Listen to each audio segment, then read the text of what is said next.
नमस्कार दोस्तों आइए दूर करें वास्तु भ्रांतियों की सीरीज में आज मैं आपको जानकारी दूंगा वास्तु और तंत्र जो तांत्रिक क्रियाएं करते हैं। बहुत से लोग वास्तु दूर करने के लिए तांत्रिक क्रियाओं का भी सहारा लेते हैं, और जबकि मेरा ये कहना है कि वास्तु एक साइंस है।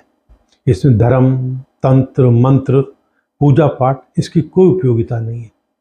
आपको अपने भवन की बनावट वास्तुनुकूल करना होगी, जो उसके नियम बने हुए हैं, तो आप जीवन सुखी बिता सकते हैं। इसके अलावा ये उपाय जो करते हैं, इनसे एक नए पैसे का लाभ नहीं होता है। इसका मेरे पास आधार है। आप बोले मैं देखिए, मैं आपको कुछ किस्से सुनाता हूँ, शायद आपको इससे क्लियर हो।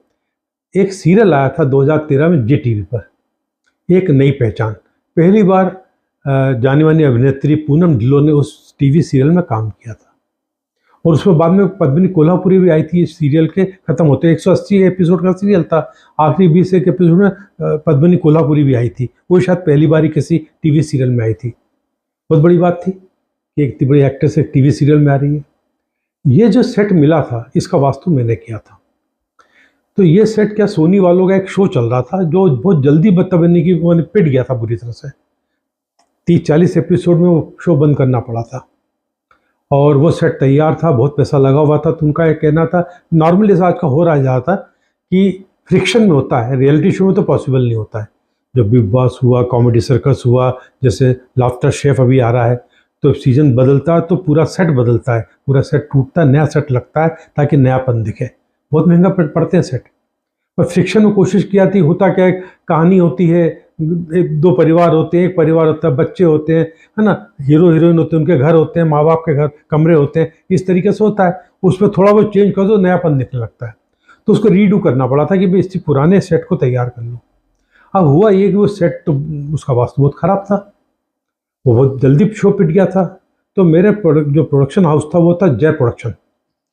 स्वर्गीय प्राणलाल मेहता जी का लड़का जय मेहता, जो मुस्कुराहट फिल्म में हीरो भी था, वो ये प्रोडक्शन हाउस चलाता है। इनके काफ़ी सीरियल मैंने करे, तो उनका मुझे पूरा ट्रस्ट है काफ़ी। अभी जब मैडम सर भी उन्हीं का था, गठबंधन, डोरी अभी आया था, बहुत सारे शो कर रहा हूँ, 15-20 साल से उनके शो कर रहा हूँ मैं। तो जय मेहता जी बोले कि सर ये अपना बोला तो इसी सेट को अपना यूज करना है, तोड़फोड़ करना पड़ेगी, थोड़ा इंटीरियर चेंज करेंगे।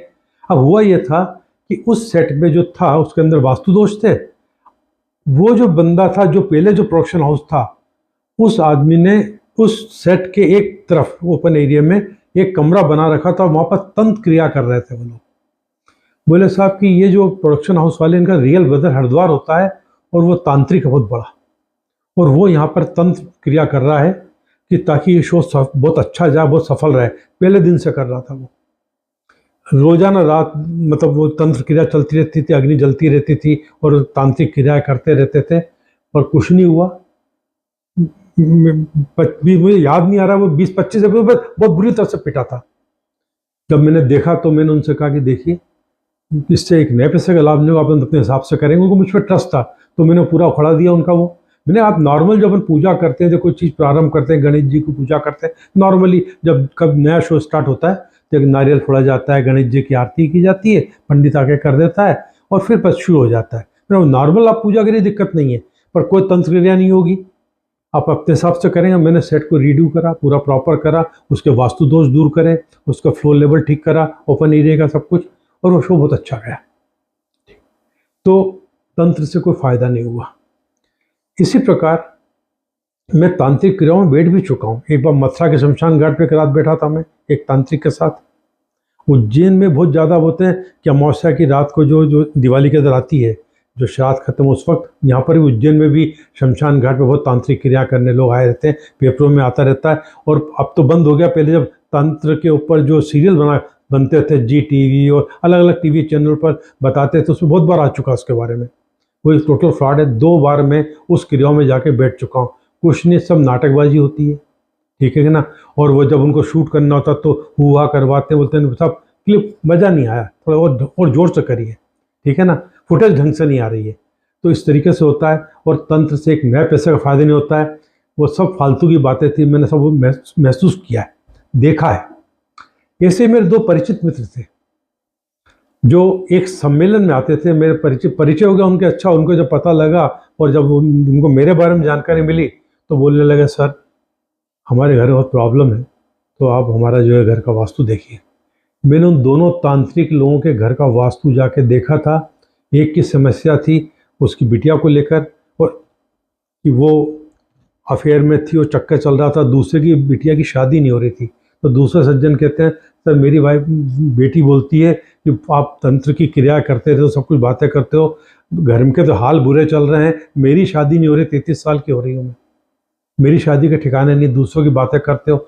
बोले यार लड़की घर की मेरी बड़े परेशान है। तो उनके घर के वास्तु दोष दूर किए। और एक और बात भी है, मैंने तांत्रिक को एक और गेम देखा है। वो दोनों मित्र थे, तो मैंने, तो आप लोग कैसे मित्रता निभा रहे हो दोनों में, दोनों एक ही फील्ड में हो? बोले होता क्या है कि मेरा कोई परिचित आया तंत्र करवाने के लिए, उसको मैंने समझाया कि तंत्र करने से ये लाभ होता है।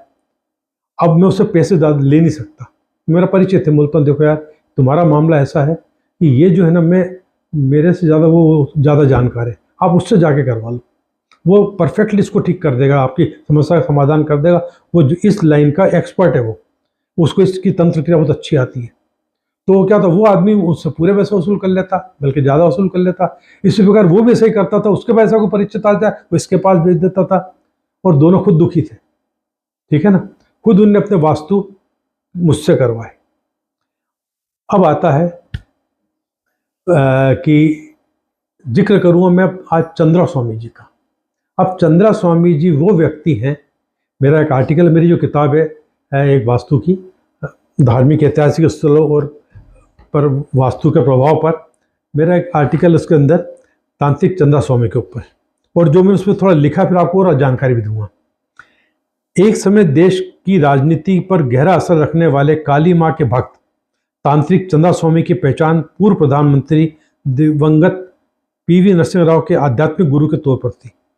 उनके रिश्ते पूर्व विदेश मंत्री नटवर सिंह, पूर्व चुनाव आयुक्त अध्यक्ष टी.एन. शेषन, ब्रिटेन के पूर्व प्रधानमंत्री मार्गरेट थैचर, अमेरिका के पूर्व राष्ट्रपति रोनाल्ड रीगन की पत्नी नैन्सी रीगन और Hollywood star Elizabeth Taylor, Brunei के सुल्तान, बहरीन के शेख ईसा बिन सलमान अल खलीफा, हथियार के व्यापारी अदनान खगोशी, अंडरवर्ल्ड डॉन दाऊद इब्राहिम के अलावा भारत से ही विश्व के कई राजनेताओं और अभिनेताओं से भी बताए जाते थे। राजनेताओं पर चंद्रा स्वामी का ज़्यादा असर डालने और विवाद पैदा करने वाला शायद ही कोई और ज्योतिष या धर्मगुरु रहा हो। वो सत्ता के गलियारों में फंसे काम चुटकी में बजाते ही कर देते थे। इसी के साथ उनका पूरा जीवन विवादों से घिरा रहा। तंत्र मंत्र के अलावा राजनीतिक जोड़ तोड़, हथियारों के सौदागरों से संबंधों, अंतर्राष्ट्रीय स्तर पर राव और उनकी सरकार के नाम पर सौदेबाजी में चंद्रा स्वामी सर्वाधिक चर्चित रहा।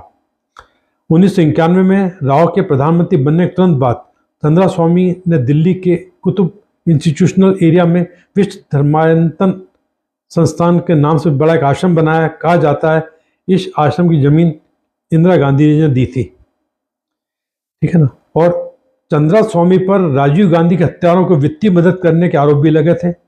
लंदन में बिजनेसमैन से $1 लाख की धोखाधड़ी के मामले में 1996 में चंद्रा स्वामी को जेल जाना पड़ा। चंद्रा स्वामी पर बार बार वित्तीय अनियमितता के आरोप लगाया गया।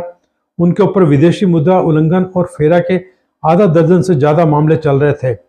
23 मई 2017 को नई दिल्ली के अपोलो अस्पताल में शरीर के कई अंगों की विफलता से चंद्रा स्वामी का निधन हो गया। मैं इसलिए बता रहा हूँ ये बात, इतनी बात आपको चंद्रा स्वामी जी के बारे में बताने के लिए करा मैंने, कि चंद्रा स्वामी जी ने मुझे भी बुलाया था। ये चंद्रा स्वामी जी का जो है ये लिटरेचर जो उन्होंने मुझे दिया था, और जिन जिन के नाम लिए गए हैं आप देख रहे होंगे इसमें, ये कुछ संतों के साथ बैठे हुए हैं। ये Swami ji with Yasser Arafat, Swami ji with president of Egypt Hosni Mubarak, Swami ji with Adnan Mohammed Khashoggi, Swami ji with sultan of Brunei, Swami ji with president Nixon, Swami ji with president Jimmy Carter, Swami ji with Dalai Lama, Swami ji religious leader in different part of the world during the religious parliament meet held in USA। ठीक। और ये Swami ji with Indian politician Prakash Singh Badal, Sukhbir Singh Badal, Swami ji with Indian minister Sushil Kumar Shinde, Swami ji with Indian minister Kamal Nath, ठीक है ना। तो ये उन्होंने दिया था। और इसमें जो लिखा है, इसमें जो उन्होंने अपनी जानकारी दी वो ये दी है, जगदाचार्य स्वामी चंद्रा स्वामी जी की भविष्यवाणी अक्सर सच साबित होती है, जो उनकी अद्वितीय शक्ति को दर्शाती है। जगदाचार्य चंद्रा स्वामी जी को भविष्यवाणी करने की अनोखी क्षमता है, जो अक्सर वास्तविकता में परिवर्तित हो जाती है। भविष्यवाणी करने की अनोखी क्षमता है। तंत्र शास्त्र के महान ज्ञाता, उनकी अद्वितीय शक्तियां मन, स्वास्थ्य, राजनीतिक और समृद्धि से जुड़ी समस्याओं का समाधान करती हैं। समृद्धि से जुड़ी समस्याओं का समाधान करती हैं। तंत्र के महागुरु, उनके पास मन, शरीर, राजनीति और धन से संबंधित समस्याओं को दूर करने की विशेष क्षमता है। तंत्र विद्या के महाविशेषज्ञ के वे मन, स्वास्थ्य, राजनीति और धन से जुड़ी समस्याओं का समाधान करने में सक्षम है। आध्यात्मिक साधना और ध्यान के बल पर उन्हें शक्ति की अद्वितीय देवी राजश्री माता की कृपा प्राप्त की है। ध्यान और आध्यात्मिक अभ्यास के माध्यम से उन्होंने राजश्री माता सर्वशक्ति की देवी की विशेष अनुकंपा प्राप्त की है। आध्यात्मिक साधना और ध्यान के फलस्वरूप उन्हें राजश्री माता की शक्ति की सर्वोच्च देवी की विशिष्ट सिद्धि प्राप्त हुई। ये सब बातें उन्होंने इसमें लिखी हैं, जो मैंने पढ़ा है पॉइंट, ये सब उन्होंने इसमें लिखी हुई है, ठीक है ना दोस्तों। ये चंद्रा स्वामी जी के वास्तु, उनके जो आश्रम है नया, उसका प्लान है, उसके बारे में जानकर ये प्लान इस पर डिस्कस करेंगे। बहुत पहले जब मैं स्वामी से मिला नहीं था, उसके पहले की बात है। स्वामी जी किसी के माध्यम से मुझे मिले थे, और जब मुझे पता था इस चीज़ का, चंद्रा स्वामी जो सिद्धियाँ थी, कोई सिद्धियाँ देने से फालतू बात थी। उन्होंने बहुत से देश के ज्योतिष अपने साथ रखे हुए थे। जब कोई उनसे मिलने आता था तो उनसे बातचीत के दौरान बोलते, ठीक है मैं आपको बता दूंगा और आप मुझे अपनी डिटेल्स दीजिए। तो डेट ऑफ बर्थ और टाइम ऑफ बर्थ सब लेके और उस पर जन्म कुंडली बनवाते, उनके एक्सपर्ट को देते थे और उनसे कुछ टाइम मांग लेते थे कि मैं आपको बताता हूँ, मैं विश्लेषण करूँगा इसका। और उनकी टीम पूरी जो पीछे बैठती थी, जिसका किसी को नहीं पता था, वो टीम पूरा विश्लेषण करके बताती थी उनकी जन्म कुंडली के बारे में। वो निश्चित विद्वान थे, उनको बहुत अच्छा पैसा मिलता था। चंद्रा स्वामी को बहुत अच्छा पैसा मिलता था, उनको देते थे। और फिर उस व्यक्ति को, जिस व्यक्ति की कुंडली होती थी, मतलब जो राजनेता सब, उनको वो उसके बारे में बताते थे, तो सबको लगता हुआ यार इनको अच्छी नॉलेज है। एक व्यक्ति जो उनके साथ जुड़ा था, उनको जब उसका मैंने वास्तु का कुछ काम किया था और उनको लग गया था कि मैं वास्तु का, ठीक है, जो जानकारी मेरी है, उन्होंने मुझे भी अप्रोच की थी कि स्वामी जी आपको जोड़ना चाहते हैं, बोलते हैं कि हमारे लिए वास्तु का काम करिए, हम आपको प्लान देंगे, उसको अपनी विश्लेषण करके दीजिए, जैसे मैं यहाँ बताता हूँ वैसे दीजिएगा, और जो आपकी सेवा होगी, जो आपकी फीस होगी, हम आपको देंगे। पर मैंने मना कर दिया था, क्योंकि मुझे चीज़ समझ में आई भी नहीं और मेरी मानसिकता भी नहीं थी, मैं चाहता भी नहीं था कि मैं इस तरीके का कोई काम करूं, ठीक है ना। तो मैंने मना कर दिया था। उसके कुछ सालों बाद चंद्रा स्वामी जी के पास मुझे लेके गए थे सुदर्शन न्यूज़ चैनल के मालिक सुरेश चावन के, उनके वो मित्र थे। सुरेश चावन की जो सुदर्शन न्यूज़ चैनल, उसका पूरा काम मैं ही करता हूँ। वो सुदर्शन न्यूज़ चैनल, उनका घर, बहुत सारे काम, वो चैनल जो चल रहा है बहुत छोटा था, उसको बड़ी जगह लाया करे, वो अलग डिटेल कभी बताऊँगा आपको मैं। तो सुरेश चावन के जी उनसे जुड़े हुए थे, वो चैनल के मालिक थे और संबंध था, इनके अच्छे मित्र हो गए थे, ठीक है ना। तो मुझे लेके गए थे। तो स्वामी जी क्या क्या था कि स्वामी जी परेशान चल रहे थे। स्वामी जी साथ का जितनी उनकी सफलता मिली थी ना, वो पहले, इसके पहले ये जो आश्रम बना था, इसके पहले दारा सिंह जी का एक मकान है बहुत दिल्ली में, है ना, साउथ दिल्ली में कहीं था, जिसके फर्स्ट फ्लोर पर किराए से रहते थे। उस मकान का वास्तु अच्छा था। तो जितनी लोग जो मिलने उनसे आए थे, जितने फोटो आपने देखे, ये सब उस मकान में आए थे। इस मकान में आने के बाद, इस मकान में आए तो नरसिंह सरकार आ गई थी, लोग आ रहे थे, पर डाउनफॉल शुरू हो चुका था। इस मकान में वो जो एक साल में 13 राष्ट्राध्यक्ष सुनते मिलने आए थे, एक साल में, छोटे बड़े, वो उस मकान में आए थे। वो मकान का वास्तु अच्छा रहा होगा और उस वक्त उनकी सब चीज चल रही थी, है ना। और अदनान खरगोशी तो वो जो सबसे बड़ा आर्म्स डीलर माना गया अभी तक का दुनिया में, ठीक है। बोलते हैं इसके हवाई जहाज में सोने के नल और सोने के वो सब कुछ थे, बाज बेसिन सब कुछ था, टॉयलेट थी। इस आश्रम में जब आया तो मुझे मिला, परेशान थे वो, तो लेके गए, कोई उनका मैं काम कर रहा, सुदर्शन न्यूज वालों को बहुत सफलता मिल रही थी, तो उनने कहा था मैं विद्वान को लेके आऊँगा, जो भी उनने कहा होगा। मैं गया था उनके सामने, दिन पहले हमने लंच किया, बहुत अच्छा लंच उन्होंने कराया स्वामी जी ने, चंदा स्वामी जी ने, ठीक है ना। अब मेरा एक तरीका रहता है कि मैं जो है पहले मतलब एक बार देख आता हूँ मैं पूरा। तो मैं, उनका एक बंदा था, एक लड़का था उनके पास जवान, जिसकी बॉटलिंग, लिकर बॉटलिंग कंपनी का के प्लांट था, और वो फॉरेन में लिकर विकर सप्लाई करते थे, वो समझो भी था। वो लड़का मुझे लेके, स्मार्ट लड़का था, 32-35 साल का, कोई इनकी स्थिति खराब थी, चल नहीं पा रहे थे बहुत ज़्यादा, तो वो मुझे लेके गए, उन्हें पूरा दिखाया, ये उसका फर्स्ट फ्लोर है और ये उसका बेसमेंट है उस जगह का, ठीक है ना। ये आश्रम जो है, यहीं पर स्वामी जी मानसिक शारीरिक कष्टों से परेशान थे और आर्थिक कष्ट से परेशान। जो बात कर रहे राजराजेश्वरी की देवी कृपा समृद्धि आती, सब फालतू बातें थी। उस वक्त कमाया, वास्तु अच्छा था, भाग्य अच्छा था, वास्तु भाग्य से बढ़ के वास्तु नहीं था, भाग्य अच्छा था तो वास्तु अच्छा था, जब भाग्य बिगड़ा तो वास्तु बिगड़ गया। अब परमात्मा ने बोले अब हो गया, निकल गया, वक्त आ गया अब कष्ट भोगने का, तो ऐसे मकान पे ले आए उनको, और यहाँ आके उनको समस्याएं शुरू हो गई, ठीक है ना। तो आइए अपन अब इसका जिक्र करते हैं कि इतना बड़ा जो अपना तांत्रिक कहता है, तो तंत्र से कुछ होता नहीं। मेरा मुख्य उद्देश्य ये है कि ये जो है आश्रम, ये इसका वेस्ट है, नॉर्थ साउथ वेस्ट। अब आप देखिए इसमें यहाँ से रास्ता, और ये यहाँ पर जो सिक्योरिटी गार्ड का टेम्परेरी कमरा बना हुआ था, तो ये वायव्य कोण का ढक्कन हो गया। वायव्य कोण का ढक्कन जो है आपको दिवालिया निकालता, धीरे धीरे आर्थिक स्थिति खराब, दिवाला निकाल देता है वायव्य कोण का ढक्कन, ठीक है ना। ये इधर ओपन ज़्यादा था, ये था, ये दक्षिण, ये रोड इधर भी है और रोड इधर भी है, दक्षिण के साथ मिलके दक्षिण नृत्य में बढ़ाव है, ठीक है ना। अब दक्षिण के साथ मिलकर नृत्य बड़ा होता है, तो आदमी, मैं कई वीडियो बता चुका हूँ कि रोगों से, प्राण भय से, अकाल मृत्यु के भय से पीड़ित होता है, और रोग होते हैं उसको बहुत ज़्यादा, और भय रहता है मेरी अकाल मृत्यु हो जाएगी। इनकी अकाल मृत्यु नहीं हुई है, धीरे धीरे हेल्थ बिगड़ी है, धीरे धीरे हेल्थ बिगड़ी है, हॉस्पिटलाइज हुए हैं, कई बार हॉस्पिटलाइज हुए हैं, ठीक है ना, और हो गए। इसके बाद एक बात और भी है जो उसमें बताना भूल गया मैं, कि जब पूरा देख के आया, अब ये तो था कि ये जेल भी गए, है ना, इनको मुकदमे चल रहे हैं। अब किसी को ये बोलना, तो मैंने कहा देखिए साहब, ये जो मैं देख के आया हूँ, तो अब ये बोलूँ कि इस वास्तु आप जेल गए, आप जेल गए और आपको ये हो रहा है, यानी कि बहुत नेगेटिव बात, और स्वास्थ्य संबंधी ऐसे कष्ट आ रहे, तो आदमी को दिल दुखता है। तो मेरे पास क्या होता था, दूसरा की डायरी होती थी, अभी भी डायरी रखता हूँ, ये अभी, है ना, ये डायरी थी, इसमें सब स्थिति का जानकारी है कि भाई, इसके अंदर सब जानकारी, भाई ये डायरी हमेशा हमेशा रखता था, उस डायरी मेरे पास थी। इसमें से पन्ना खोला, और ये जो बात है कि देखिए सब शास्त्र ये कहते हैं, शास्त्रों में लिखा हुआ है।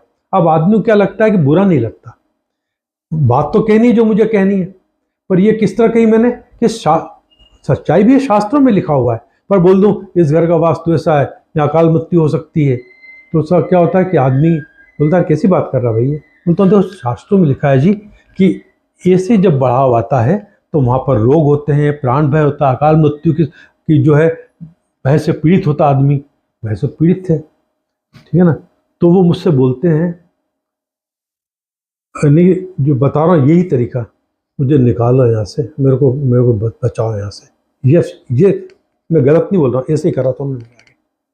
तो मैंने ठीक है, वास्तु दोष दूर करते हैं, इसके उपाय करेंगे, इसके उपाय मतलब बनावट में जो गलतियां दूर करेंगे, कि जैसे दीवार बनाए उसको सीधा कर देंगे, जो इसके दोष दूर करेंगे, निश्चित राहत मिल जाएगी, ठीक है ना। अब आते हैं इसमें दोष क्या थे।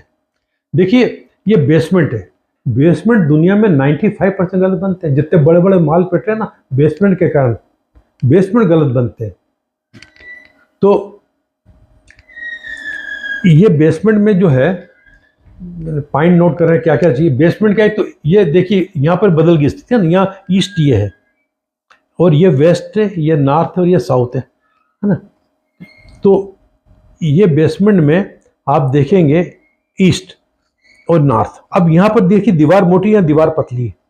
ये दीवार मोटी है क्योंकि 3 मंजिला बिल्डिंग है ये, और ये दीवार पतली, तो इससे ईशान कौन दब गया, इसका पूर्व ईशान, तो ये आर्थिक हानि कराता है, ठीक। इसके बाद यहाँ 2 लिफ्ट थी। एक लिफ्ट थी पब्लिक के लिए जो नॉर्थ में थी, यहाँ पर की थी। एक यहाँ पर लिफ्ट थी। ये लिफ्ट जो थी, कोई लोग आते थे तो ये लिफ्ट से जो है स्वामी जी एक इस लिफ्ट से चुपचाप बाहर निकल जाते थे। यानी कि लोग बैठे हुए हैं, लोग इंतजार कर रहे हैं और स्वामी जी चुपचाप लिफ्ट से उतर के जो है बाहर निकल जाते थे अपना काम करके। लोग बैठे थे 2-2 4-4 घंटे सुबह शाम तक बैठे थे। मैंने मिनिस्टर लाइन लगा के बैठे रहते थे। वक्त बुरा हो चुका, धीरे चल रहा था। वह ये कि यहाँ से निकल जाते। ये लिफ्ट पूर्व अग्नि लिफ्ट विवाद और कलह का कारण बनती। इधर इनके पास आश्रम में एक तो 3 सीढ़ियाँ थी। एक सीढ़ी ये थी बेसमेंट से, एक सीढ़ी अग्निकोण में, एक सीढ़ी पश्चिम नैऋत्य में थी। इसके कारण पश्चिम नैऋत्य बढ़ रहा था इसका, इस सीढ़ी के कारण। ये बेसमेंट से ऊपर जमीन तक आती थी, इस कारण ये बढ़ रहा था, है ना। तो ये जो सीढ़ी, इसके कारण क्या होता है, गृह स्वामित्व, शत्रु भय, अदालती व्यवहार से कष्ट और बेसमेंट जाने का उपयोग इसी सीढ़ी को किया जाता था। इसके बढ़ाव का ये दुष्परिणाम रहा इनको, ठीक है ना। इसके अलावा इनके ऑफिस का द्वार, अभी ध्यान नहीं इसका ऑफिस का कहाँ था, वो भी उसका दरवाजा भी इस पर लिखा हुआ कहीं। ऑफिस भी जो था वो कोई, इस बात को बहुत पुरानी बात हो गई है। ऑफिस का दरवाजा पश्चिम नैऋत्य में था, ठीक है। वायव्य कोण में, ये वायव्य कोण है, ये वायव्य कोण इसका कट था। यहाँ पे एक जनरेटर रखा था। अब इतना बड़ा बिल्डिंग थी तो ये समुद्र में जो जनरेटर लगता है, जिससे समुद्र में जो जहाज चलते हैं, जहाज में जो जनरेटर लगता है जिससे पूरे जहाज में रोशनी होती है, ठीक है ना। और जहाज उससे चलता है, उस जनरेटर से, उस बिजली से चलता है ना। वो जनरेटर एक बहुत बड़ा, मतलब समझे बहुत बड़ा जनरेटर था। जब जाके देखा मैंने, वो यहाँ रखा हुआ था और इसके लिए डीजल टैंक बनाया गया था वायव्य कोण में। अब ये शत्रुता पैदा करता है, बदनामी लाता है, परेशानियां पैदा करता है। ये यहाँ बहुत बड़ा टैंक था डीजल का, यहाँ बहुत बड़ा जनरेटर रखा हुआ था। यहाँ पर बहुत ऊंचा बड़ा विशाल का जनरेटर था, तो बड़े जहाज का जनरेटर था। तो ये वायव्य कोण का बढ़ना शुभ नहीं होता, उत्तर वायव्य इस तरह। और ये टैंक तो स्थिति दोनों मिला के ये विवाद और शत्रुता इसका कारण बन रहे थे, ठीक है। क्योंकि ये गड्ढा कचहरी कराता है, कोर्ट कचहरी, मतिभ्रम कराता है, विवाद कराता है। वो गड्ढा भी था और बढ़ाव भी था वायव्य कोण में। इसके अलावा तो एक तो ये दोष था, दूसरा ये दोष था, तीसरा ये ईशान कोण का दोष था, ठीक है ना। एक ये दोष था, इस तरीके से ये बढ़ाव का दोष था, ठीक है ना। अच्छा, ये दरवाजा, यानी कि होता क्या है कि ये दरवाजा हो गया पश्चिम वायव्य का, और शास्त्रों में लिखा गया जब पश्चिम वायव्य में, यानी पश्चिम में दरवाजा दक्षिण में नहीं रखना चाहिए, और दक्षिण में तो पश्चिम में, इनके दोनों दरवाजे गलत जगह थे। आप चारों जगह रख सकते हो, ठीक है ना। 3 जगह रखना तो इन दो में से एक को अवॉइड करना होगा। 2 जगह रखना तो इसको एक को अवॉइड करना चाहिए। कोई दक्षिण पश्चिम दोनों जगह नहीं रखना चाहिए। होता क्या है कि आपके आगे सड़क नीचे होती है, इधर सड़क नीचे होती है, आप थोड़ा ऊपर तो घर बनाते ही हैं, तो ये हिस्सा ऊंचा हो जाता है, और साउथ और वेस्ट नीचा हो जाता है। ये भी एक दोष था। तो होता है कि जब भाग्य खराब होता तो ऐसा प्लाट उनको फ्री में मिल गया, उनने बहुत बड़ा बना लिया, उस वक्त पैसे आ रहे थे, गलत गया। इसके कारण वो इतने परेशान रहे और अंत में बहुत तबीयत खराब रही और उनकी उसमें डेथ भी हो गई। तो दोस्तों, मेरा सिर्फ मकसद आज इसको इतनी डिटेल बताने का ये है कि जो वास्तु के नाम पर तंत्र मंत्र पूजा पाठ कोई लगाना सब फालतू है। आपके घर में कोई तकलीफ आ रही है, आप परेशान चल रहे हैं उस घर में आने के बाद, तो इसका तो वास्तु दोष है। आपको अपने घर की बनावट में परिवर्तन करना पड़ेगा, इसके अलावा कोई उपाय नहीं है। इसके अलावा सब पैसे और धन बर्बाद करने की बातें बता दूंगा आपको। मुझे उम्मीद है ये वीडियो आपको पसंद आई होगी। नमस्कार दोस्तों, एक महत्वपूर्ण बात बताना रह गई थी कि मैं चंद्र स्वामी का जब ये वास्तु करने गया था तो उसके लगभग 2.5 साल बाद, 2-2.5 साल बाद उनकी मृत्यु हुई थी। हुआ ये था कि उनको समझ में आ गई बात, वो चाहते थे इसका वास्तु ठीक करना। इस पूरे में लगभग 50-60 लाख रुपए तोड़फोड़ का खर्चा था, क्योंकि बेसमेंट खोदना था, इस दीवार को ठीक करना था, मतलब बहुत सारी चीज़ें थी। और बेसमेंट में ये टैंक बंद करना था, ये दीवार सीधी करनी थी, ये तोड़ना था, बहुत सारी बातें और भी थी। इसके अलावा ये लिफ्ट का गड्ढा बंद करना था, इस तरह बहुत सारी बातें थी। तो हालात ऐसे थे कि उनका पैसे ही नहीं थे। वो कोशिश करते रहे, प्रयास करते रहे, पर वो ठीक करवा ही नहीं पाए। यानी देखा तो जरा भी काम नहीं करवा पाए, और धीरे उनकी तबीयत बिगड़ती जा रही थी और फिर उनकी हेल्थ बिगड़ी और उसके बाद उनकी मृत्यु हो गई थी। तो दोस्तों, आप सोच सकते हैं कि वास्तु करा, उसका ऐसा क्यों हुआ। तो वास्तु देख आया मैं, पर उसमें वो सुधार कर नहीं पाए।